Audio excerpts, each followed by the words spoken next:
Hello everyone, welcome to our news channel. Leave your like.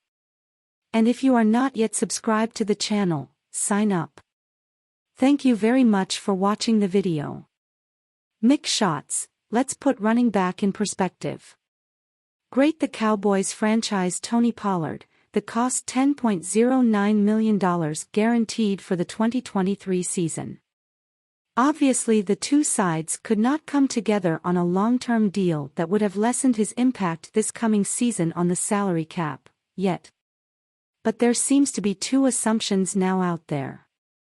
First, that Pollard will be fully recovered from the playoff-ending injury he suffered against San Francisco, fracturing his fibula and suffering ankle ligament damage needing to be surgically repaired. To me, that's a lot. Second, that means for $10 million the fourth-year guy automatically becomes the Cowboys' lead running back for the 2023 season. Keep hearing such, and that leaves me pondering three questions right off the bat.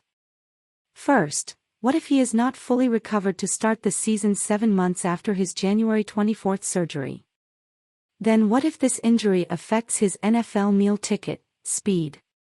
And also, who's his running mate? Let's face it, Pollard has never been a number one running back. Not at the University of Memphis. And certainly not during his first 4 seasons with the Cowboys. His 193 carries this past season for 1,007 yards were career highs.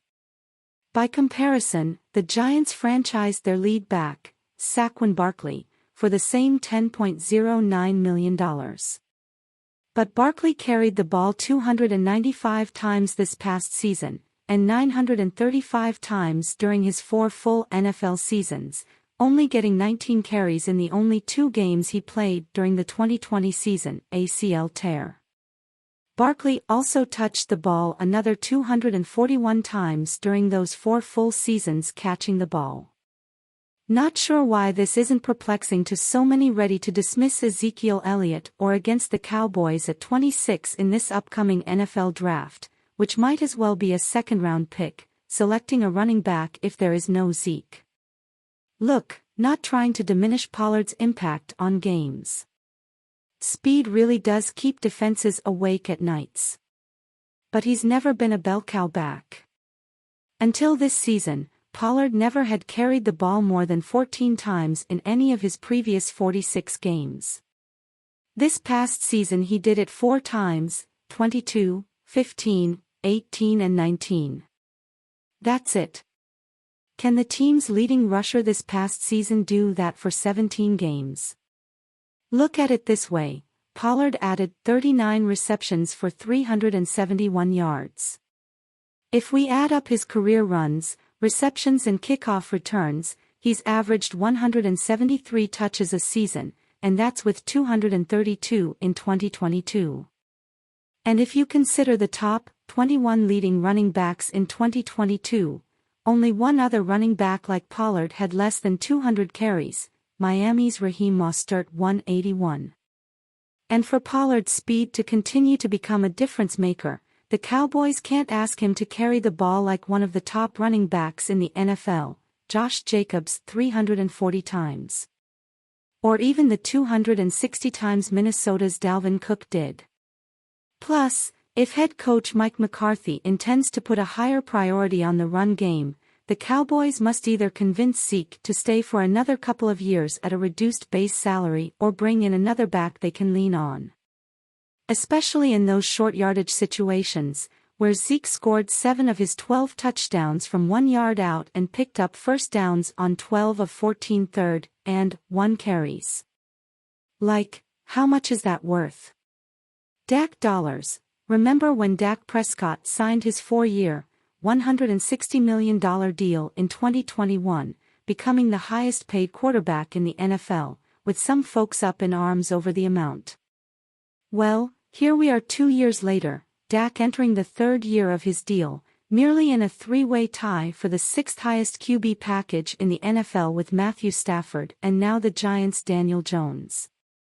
And if Dak isn't signed to an extension soon, or likely some sort of adjustment on his $31 million base salary this year to lower that $49.13 million cap hit, his package might just fall out of the top 10, considering new deals are around the corner for guys such as Joe Burrow, Justin Herbert, Jalen Hurts, and maybe in another year Trevor Lawrence. And who knows what's going to happen with Lamar Jackson. Inflating salary cap. While the NFL's salary cap increased to $224.8 million for 2023, these teams having to re-sign QBs to extensions are banking on the cap significantly increasing when the new TV contract money kicks in. Have seen one estimate of the 2024 cap increasing to $256 million. Another reason why, as owner Jerry Jones likes to say, the Cowboys want to keep their powder dry for at least one more season.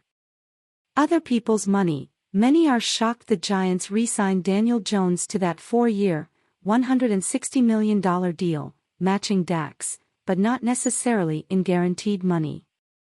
While Dak's guarantees reach $126 million, the Giants' deal with Jones reportedly includes a $36 million signing bonus and a reported $82 million guaranteed. But hey, that's the price of doing business with quarterbacks in your 5-year-old's NFL. More probably are shocked that Tampa Bay, after taking chances with Tom Brady for another year in 2022, now must account for his $35 million in dead money following his retirement, pushing the Buccaneers to like some $50 million at this point over the cap that goes into effect at 3 p.m. March 15th.